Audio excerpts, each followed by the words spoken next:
Coincidiendo con el Día Internacional de los Museos, este año, este día tiene como lema el poder del museo.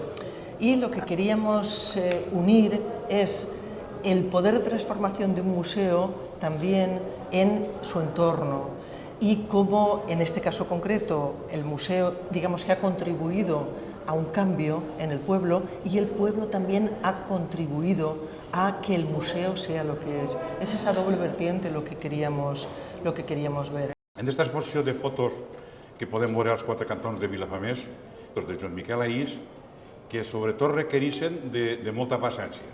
Una paciència de la qual ha disposat l'autor, el fotògraf, perquè també se troba en una situació laboral que ho va permetre. Las fotografías de Joan Miquel Ahís que muestran el pueblo en diferentes momentos, en diferentes situaciones, un perfil del pueblo, en diferentes tiempos, por decirlo así, en diferentes atmósferas.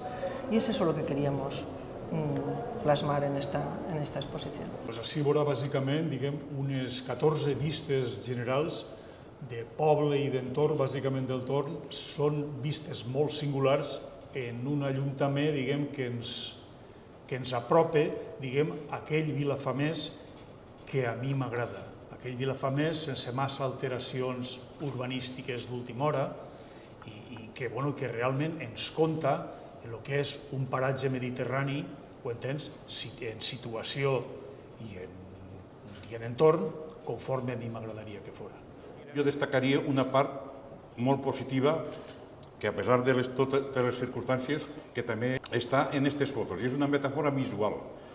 Després dels núvols, després de les boires, apareix sempre un raig de sol que d'alguna manera vislumbra un missatge positiu que jo penso que és en el que ens hem de quedar. I per tant jo penso que també després de totes les dificultats que se va passar en el seu moment, el tancament de la radiotelevisió valenciana, les coses han anat reviscolant i producte també d'eixa desfeta són aquestes fotografies i per tant jo me voldria quedar en aquest missatge positiu que després de les boires i dels núvols sempre apareix el sol.